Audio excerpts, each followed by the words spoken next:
Greetings, I'm Felicity, and I've reached the age of 37. Allow me to recount an intriguing experience and how I swiftly handled it, as I'm not one to be deceived, contrary to many tales I've encountered. Surprisingly, I had a good relationship with my mother-in-law before everything unraveled. Our bond was smooth, filled with warmth, perfection, and mutual respect. My husband, Frank, was the love of my life, my partner in crime, and my best friend. From my perspective, everything seemed picture perfect. This isn't a delusion or oversight on my part. Sure, we had our arguments like any normal family, but there were no red flags, and all seemed well. However, the shocking turn of events that followed left me bewildered. Let me narrate the incident and explain why I chose to seek revenge on my husband and mother-in-law. I had planned something special for our family. A vacation originally meant for Frank and me. However, considering Tiana, my widowed sister-in-law, and her loneliness, I decided to include her. I sponsored most of the trip, covering accommodation, meals, and activities. Frank and Tiana were only responsible for their additional expenses. The plan was to treat them to a once-in-a-lifetime vacation in Spain, exploring Barcelona's vibrant streets, savoring tapas, and enjoying the Mediterranean sunshine. The thought of creating lasting memories and strengthening our bond excited me. Little did I know that this grand adventure would lead to events that shook the foundation of trust and shattered the illusion of our perfect family. Backtracking to that fateful day, filled with hope and promise for our Spanish dreams, I stood in the living room holding plane tickets with a smile on my face. Gathering Frank and Tiana, I revealed the surprise. They exchanged puzzled glances, curiosity etched on their faces. Tiana, with her wise eyes, tilted her head slightly. With a flourish, I presented the tickets and shared my plans for our Spanish adventure, hoping to see joy and gratitude in their eyes. Frank's face lit up, expressing genuine anticipation. "Felicity, you truly are something else," he explained. Anticipation bubbled within me as I eagerly awaited the commencement of our extraordinary journey. Tiana, on the other hand, donned a gentler smile, her gaze meeting mine. "Oh, my sweet Felicity, you've truly outdone yourself. This is a gift beyond measure. I'm deeply touched," she expressed. In that moment, pride and contentment swelled within my heart.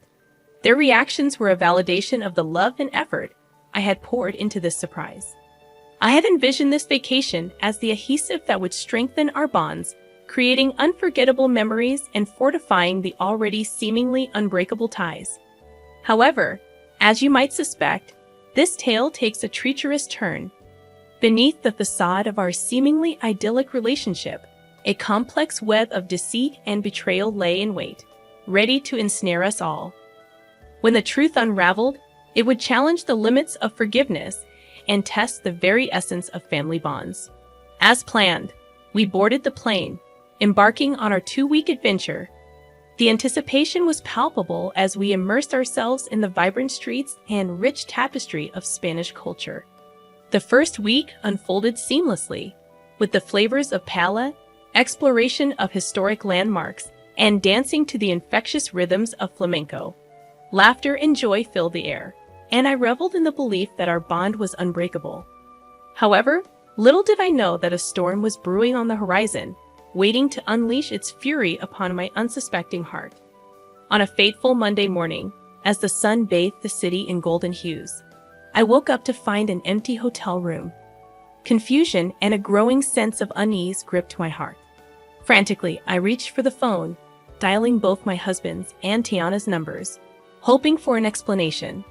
But to my dismay, their phones remained silent, their voices absent.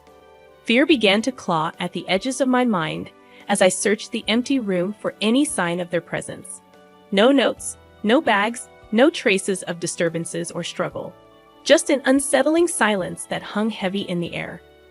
It seemed I was left alone in a foreign land, and the minutes felt like an eternity. As despair threatened to consume me, a glimmer of hope pierced through the darkness. My phone buzzed, signaling an incoming call. It was Tiana. Relief washed over me, mingled with confusion and a deep sense of hurt. How could she leave without a word? With trepidation, I answered the call, my voice filled with a mix of concern and disbelief. Tiana, where are you? What happened? I questioned.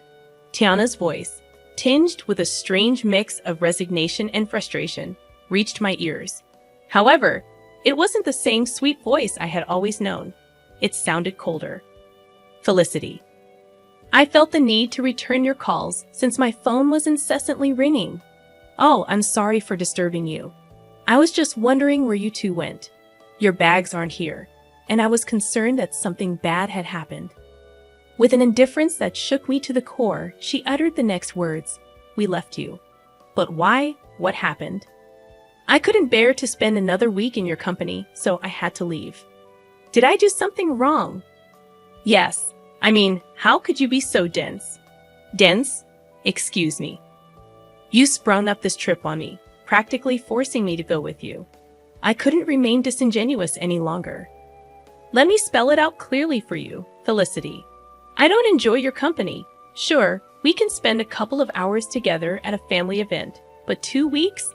I tried to be civil and grace you with my presence for as long as I could. Turns out, I could only master 1 week with you before I lost my mind. I'm sorry, but I'm on the way to the airport with Frank right now. We can't be around you any longer.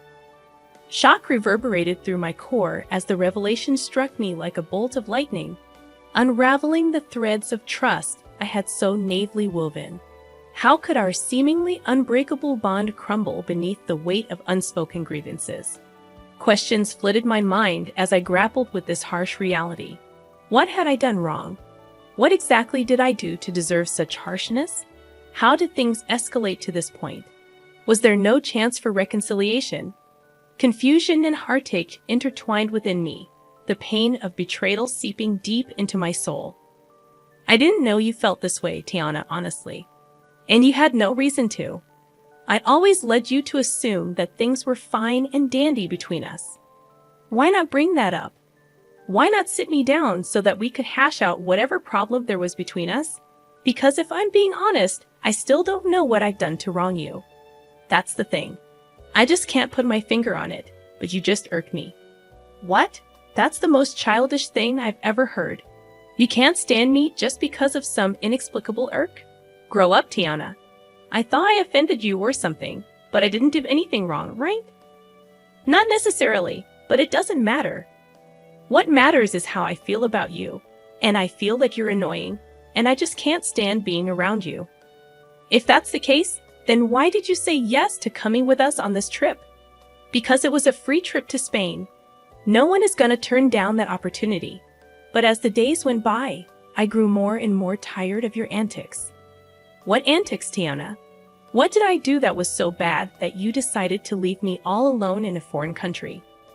She failed to answer, and I grew more impatient with this impromptu disdain coming out of nowhere. I was shocked, hurt, confused, and angry. But most of all, I was just sad. I had to inquire about my beloved husband and what he had to say in all of this. Let me speak to Frank, casually and easily. Tiana passed the phone on to Frank. Assuming someone, likely Frank, was eavesdropping on the entire conversation, he responded with the same indifference and coldness as his mother. Hello. Really, Frank? You decided to leave me too. I didn't leave you because I don't like you. I left because my mom needed me to take her home. So you knew about all of this? How long have you known about your mother's apparent hatred towards me?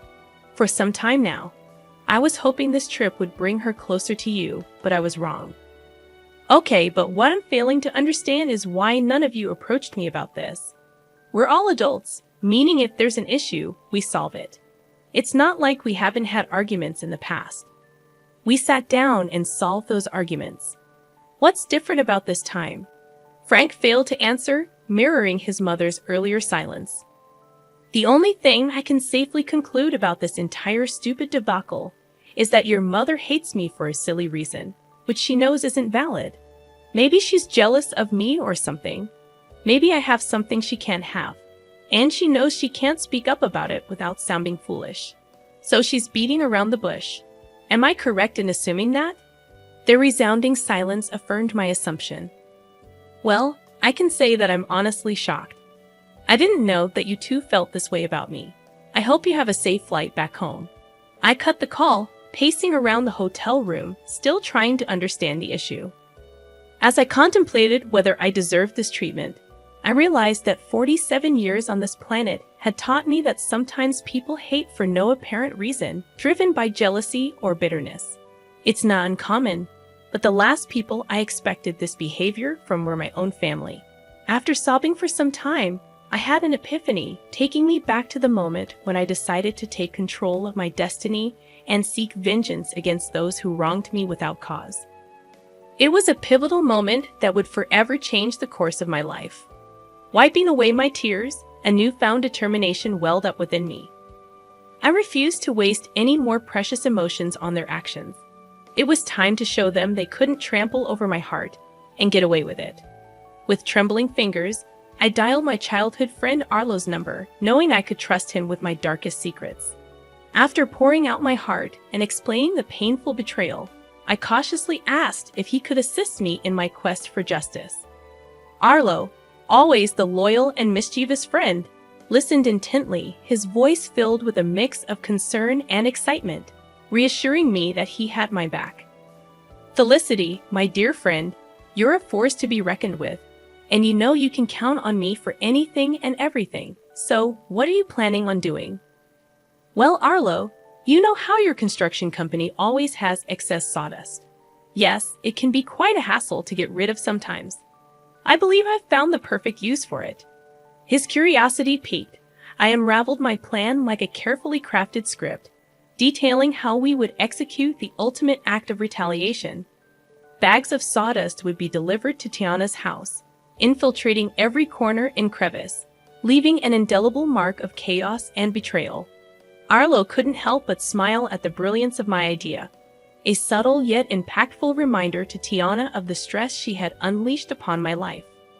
Armed with Arlo's expertise and my newfound determination, we set our plan into motion. The question arose, how would we get inside the house before they returned?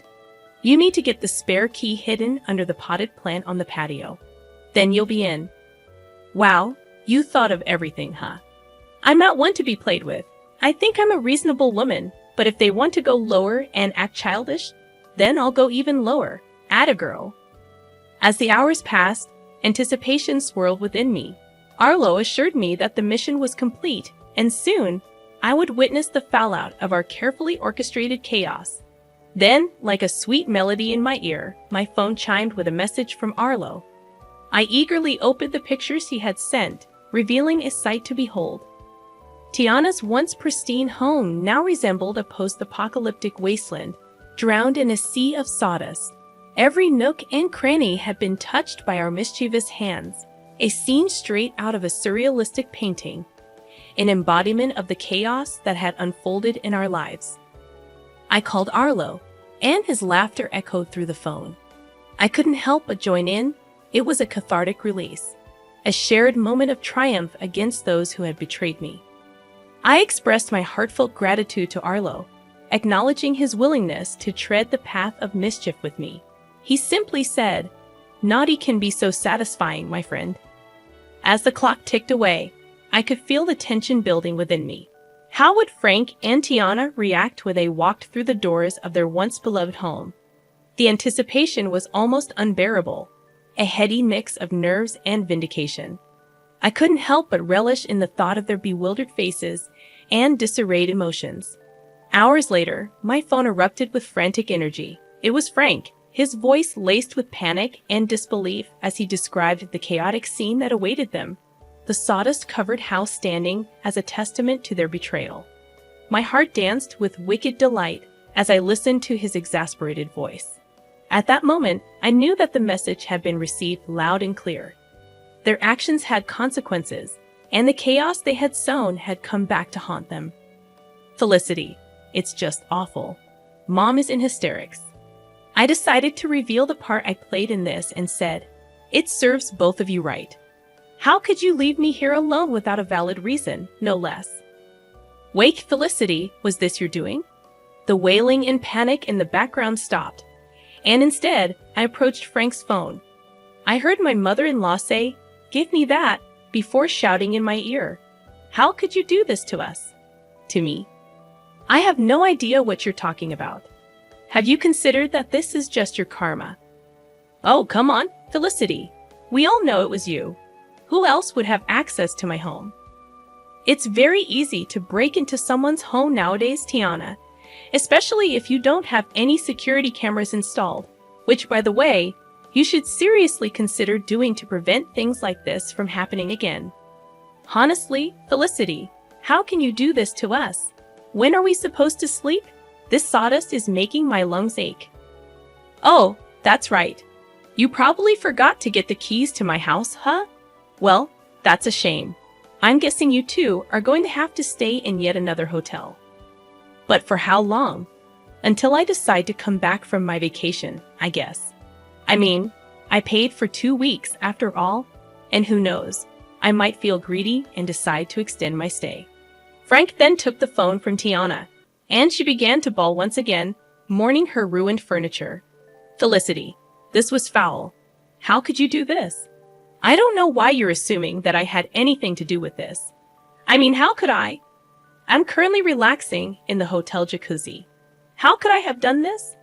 I held back my laughter as the two of them were clearly confused as to what had happened, even though they suspected I had something to do with it, which I obviously did. But they didn't have any solid proof, so I basked in all the glory of knowing that they were frustrated, but had nowhere to direct their anger. As I bid Frank farewell on the phone, a sense of contentment washed over me. I had taken control of my narrative, leaving them to grapple with the consequences of their actions. I know what I did was quite foul and even quite dangerous considering how old Tiana is. I mean, spending even a night in that house could lead to serious health consequences. But I knew that they wouldn't dare to dream of staying there. It was too sabotaged to be habitable. They just had to rely on staying in a hotel for a little bit longer because I didn't want my money to go to waste. I stayed that extra week in Spain, enjoying the culture as I intended, while my husband and my mother-in-law were undoubtedly worried, trying to find a cleaning company that would take on such a daunting task. I didn't know how long it would take to get the house professionally cleaned, but I knew that in the meantime, my mother-in-law would have to stay with us in my home. And I knew that she would just be irritated the whole time since she apparently can't stand my company. This should serve as a reminder to some of you that some people need to learn the hard way. And if it just so happens that you can dish out your own justice, then by all means, go ahead and do it, and really give people something to be mad about.